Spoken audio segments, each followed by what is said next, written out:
Hello home makers, welcome to our channel the home maker. ఎలా ఉన్నారు అందరూ? ఏం చేస్తున్నారు? ఈరోజు వీడియోలో వినాయక చవితి స్పెషల్, వినాయకుడికి ఎంతో ఇష్టమైన ప్రసాదం పాల తాలికలు ఎలా చేయాలో చూద్దామండి. పాల తాలికలు పొడిపిండితో చేసుకోవచ్చు, తడిపిండితో చేసుకోవచ్చు అండి. నేను ఈ వీడియోలో పొడిపిండితో ఎలా చేయాలో చూపిస్తాను. పాల తాలికలు చేసుకోవడానికి మనకి ఏమేం కావాలో ఇప్పుడు చూద్దాము. ఒక గిన్నెలో 2 స్పూన్లు సగ్గుబియ్యం తీసుకొని 2 టైమ్స్ వాష్ చేసుకొని కొంచెం వాటర్ పోసి నానపెట్టుకోండి. 1 కప్పు బెల్లం, 1 కప్పు బియ్యం పిండి, పొడి బియ్యం పిండి, 4 యాలకులు, ఒక half litre full cream milk తీసుకోండి. అంతే అండి. ఇంకా మనకి డ్రై ఫ్రూట్స్, కొంచెం కొబ్బరి ముక్కలు, జీడిపప్పు, కిస్మిస్ ఇవి కొంచెం కొంచెం తీసుకోండి. ఇప్పుడు మనం డైరెక్ట్గా ప్రాసెస్లోకి వెళ్ళిపోదాము. స్టవ్ మీద ఒక బౌల్ తీసుకొని అందులో ఒక హాఫ్ గ్లాస్ వాటర్ తీసుకోండి. దాంట్లో ఇందాక మనం 1 కప్పు బెల్లం తీసుకున్నాం కదా, ఆ బెల్లం వేసేసి వాటర్ మరిగిన తర్వాత ఆ కప్పు బెల్లం వేసేసి బెల్లం కరిగించుకోవాలండి. బెల్లం కరిగితే సరిపోయిద్ది, పాకమేం అవసరం లేదు. బెల్లం కరిగిన తర్వాత ఒక 2 గంటలు బెల్లం వాటర్ని పక్కకు తీసుకున్నానండి. మనం పిండి ముద్ద చేసుకునేటప్పుడు ఈ వాటర్ యూస్ చేసుకుందాము. ఈ బెల్లం వాటర్ పక్కన పెట్టేసి ఇప్పుడు మనం పిండి ముద్దని ఎలా కలుపుకోవాలో చూద్దాము. 1 కప్పు పిండి తీసుకున్నాం కదా, దాంట్లో కరిగించిన బెల్లం వాటర్ని వడకట్టి పోసుకోండి. తర్వాత ఈ పిండి కలిపేటప్పుడు మనకు కావాల్సినంత వాటర్ కొంచెం కొంచెం కలుపుకుంటూ పిండి ముద్ద చేసుకోవాలి. ఆ బెల్లం వాటర్ పోస్తే ఏంటంటే తాలికలు మనకి చప్పగా ఉండకుండా కొంచెం స్వీట్గా ఉంటాయి. ఇలా ముద్ద చేసి పక్కన పెట్టేసుకోండి. ఇప్పుడు కొంచెం కొంచెం తీసుకొని తాలికలు చేసుకుందాము. ఫస్ట్ కొంచెం తీసుకొని దాన్ని రౌండ్గా ప్రెస్ చేసిన తర్వాత ఆ రౌండ్ ముద్దని నిలువుగా ఇలా ప్రెస్ చేస్తే తాలిక అయిపోయిద్దండి. అలా అన్ని తాలికలు చేసుకొని లాస్ట్కి కొంచెం ముద్దని పక్కన పెట్టేసుకోండి. మనం వాటర్లో కలుపుకొని తాలికల్లో మిక్స్ చేసుకోవడానికి. చూసారు కదా, ఇలా రౌండ్గా చేసి తర్వాత దాన్ని నిలువుగా ప్రెస్ చేస్తే తాలికలు రెడీ అయిపోతాయండి. ఇప్పుడు మనం స్టవ్ మీద ఒక బౌల్లో మిల్క్ తీసుకొని 1/2 లీటర్ మిల్క్తో పాటు 100 ml వాటర్ కలుపుకొని అవి బాగా కాగిన తర్వాత మనం సగ్గుబియ్యం నానపెట్టుకున్నాం కదా, అవి వేసేయండి. సగ్గుబియ్యం ఒక 10 మినిట్స్ 50% కుక్ అవనివ్వాలండి.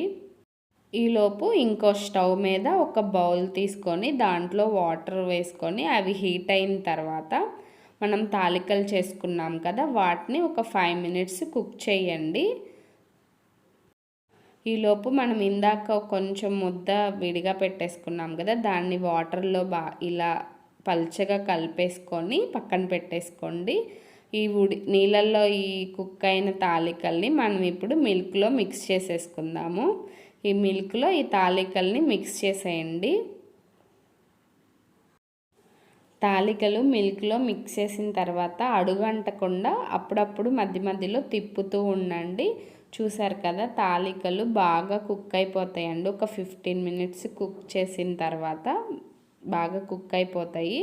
ఇప్పుడు ఇందాక మనం వాటర్ కలిపి పెట్టుకున్నాం కదా, పిండి వాటిని దీంట్లో మిక్స్ చేసేయండి. ఇప్పుడు ఇదంతా ఇంకొక 10 మినిట్స్ బాగా కుక్ అవనివ్వాలండి. అప్పుడు మనం బెల్లం వాటర్ కరిగించి పక్కన పెట్టుకున్నాం కదా, ఆ బెల్లం వాటర్ని తాలికలు పిండి అంతా బాగా కుక్ అయిన తర్వాత ఇలా బబుల్స్ రావాలండి. బాగా ఇలా బబుల్స్ వస్తే పిండి అంతా కుక్ అయిపోయినట్టు.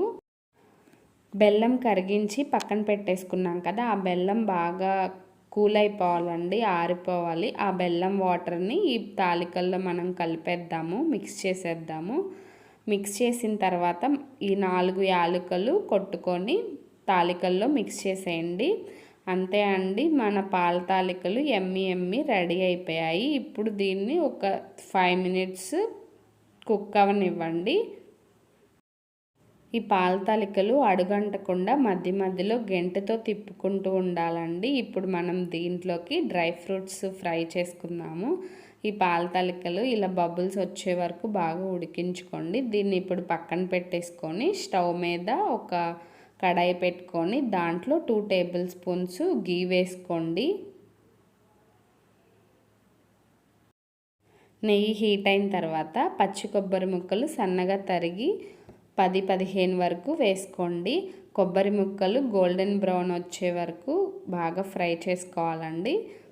దాని తర్వాత జీడిపప్పు ఒక 20 జీడిపప్పు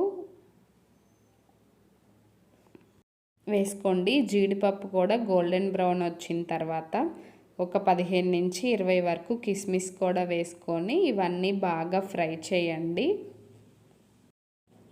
ఈ డ్రై ఫ్రూట్స్ అన్నీ ఫ్రై అయిన తర్వాత పక్కన పెట్టేసుకొని ఇప్పుడు మనం ఈ డ్రై ఫ్రూట్స్ని పాల తలకల్లో మిక్స్ చేసేద్దాము.